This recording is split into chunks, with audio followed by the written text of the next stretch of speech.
साथियों, भारत पराभव से भी विजय को खींच करके लाने वाला राष्ट्र है। हम पर सैकड़ों वर्षों तक इतने आक्रमण हुए, कोई और देश होता, कोई और समाज होता तो लगातार इतने आक्रमणों की चोट से पूरी तरह नष्ट हो गया होता। फिर भी हम न केवल डटे रहे, बल्कि और भी ज्यादा मजबूत होकर सामने आए। आज सदियों के वो बलिदान फलीभूत हो रहे हैं। जैसे कोई बीज वर्षों के अकाल में पड़ा रहा हो, लेकिन जब वर्षा काल आता है तो वो बीज अंकुरित हो उठता है। वैसे ही आज भारत के अमृत काल में भारत के गौरव, भारत के उत्कर्ष और भारत के सामर्थ्य का बीज अंकुरित हो रहा है। एक के बाद एक हर क्षेत्र में कितना कुछ नया हो रहा है। जैसे देश के संत और आचार्य नए मंदिर बनवा रहे हैं, वैसे ही मुझे ईश्वर ने राष्ट्र रूपी मंदिर के नवनिर्माण का दायित्व सौंपा है। मैं दिन रात राष्ट्र रूपी मंदिर को भव्यता देने में लगा हूं, उसके गौरव का विस्तार कर रहा हूं। इस निष्ठा के परिणाम भी हमें उसी तेजी से मिल रहे हैं। आज पहली बार भारत उस मुकाम पर है जहां हम अनुसरण नहीं कर रहे हैं, उदाहरण पेश कर रहे हैं। आज पहली बार भारत को टेक्नोलॉजी और डिजिटल टेक्नोलॉजी के क्षेत्र में संभावनाओं के केंद्र के रूप में देखा जा रहा है। हमारी पहचान इनोवेशन हब के तौर पर हो रही है। हम पहली बार दुनिया की 5वीं सबसे बड़ी अर्थव्यवस्था जैसे बड़े मुकाम पर पहुंचे हैं। हम चंद्रमा के दक्षिण ध्रुव तक पहुंचने वाले पहले देश बने हैं। पहली बार भारत में वंदे भारत और नमो भारत जैसी आधुनिक ट्रेनें चल रही है। पहली बार भारत में बुलेट ट्रेन चलने की तैयारी हो रही है। पहली बार हाईटेक हाईवे, एक्सप्रेसवेज का इतना बड़ा नेटवर्क और उसकी ताकत देश के पास है।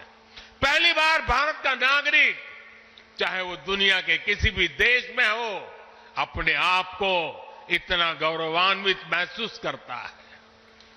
देश में सकारात्मक सोच और आत्मविश्वास का ये जो ज्वार हम देख रहे हैं, एक अद्भुत अनुभूति है। इसलिए आज हमारी शक्ति भी अनंत है और हमारे लिए संभावनाएं भी अपार है। साथियों, राष्ट्र को सफल होने के लिए ऊर्जा सामूहिकता से मिलती है। हमारे वेद कहते हैं, सहस्त्र शीर्षा पुरुष, सहस्त्र शीर्षा पुरुष, सहस्त्राक्ष सहस्त्रपाद। अर्थात निर्माण के लिए हजारों, लाखों, करोड़ों हाथ है। गतिमान होने के लिए हजारों, लाखों, करोड़ों पैर है। आज हमें भारत में उसी विराट चेतना के दर्शन हो रहे हैं। सबका साथ, सबका विकास, सबका विश्वास और सबका प्रयास, इस भावना से हर देशवासी एक भाव से, एक संकल्प से राष्ट्र के लिए काम कर रहा है। आप पिछले 10 वर्षों में कार्यों के विस्तार को देखिए। 4 करोड़ से ज्यादा लोगों को प्रधानमंत्री आवास योजना के तहत पक्के घर, 11 करोड़ परिवारों को शौचालय यानी इज्जत घर, 2.5 करोड़ परिवारों को घर में बिजली, 10 करोड़ से अधिक परिवारों को पानी के लिए कनेक्शन, 80 करोड़ लोगों को मुफ्त राशन, 10 करोड़ महिलाओं को कम कीमत पर गैस सिलेंडर, 50 करोड़ लोगों को स्वस्थ जीवन के लिए आयुष्मान कार्ड, करीब 10 करोड़ किसानों को किसान सम्मान निधि। कोरोना काल में हर देशवासी को मुफ्त वैक्सीन, स्वच्छ भारत जैसा बड़ा अभियान, आज पूरी दुनिया में भारत के इन कामों की चर्चा हो रही है। इस स्केल पर काम इसलिए हो सके क्योंकि सरकार के इन प्रयासों से देशवासियों का सामर्थ्य जुड़ गया। आज लोग सरकार की योजनाओं का लाभ दिलाने के लिए गरीबों की मदद कर रहे हैं। लोग 100% सैचुरेशन के अभियान में हिस्सा बन रहे हैं। गरीब की सेवा का ये भाव समाज को नर में नारायण की प्रेरणा देने वाले हमारे आध्यात्मिक मूल्यों से मिली है।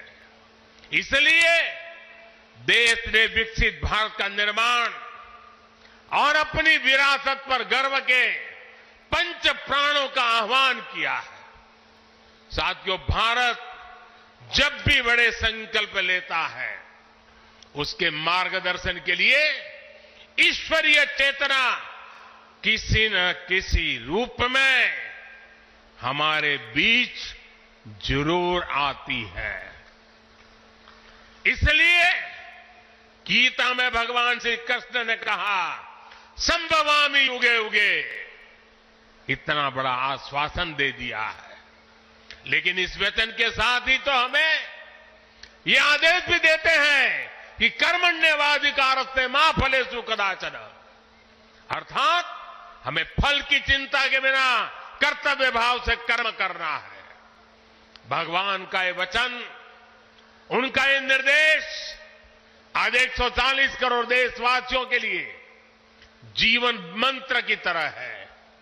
अगले 25 वर्षों के इस कर्तव्य काल में हमें परिश्रम की पराकाष्ठा करनी है। हमें निस्वार्थ भाव से देश सेवा को सामने रखकर काम करना है।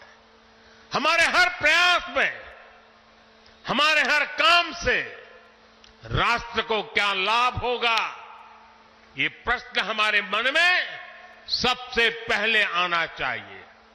यही प्रश्न राष्ट्र की सामूहिक चुनौतियों के समाधान पेश करेगा। मुझे विश्वास है कि भगवान कल्कि के आशीर्वाद से संकल्पों की हमारी ये यात्रा समय से पहले सिद्धि तक पहुंचेगी। हम सशक्त और समर्थ भारत के सपने को 100% पूरा होता देखेंगे। इसी की कामना के साथ आप सभी का मैं बहुत बहुत धन्यवाद करता हूं और इस भव्य आयोजन के लिए और इतनी बड़ी तादाद में संतों के आशीर्वाद प्राप्त करने के लिए मैं हृदय से प्रणाम करते हुए अपनी वाणी को विराम देता हूं। मेरे साथ बोले, भारत माता की। भारत माता की, भारत माता की। बहुत बहुत धन्यवाद।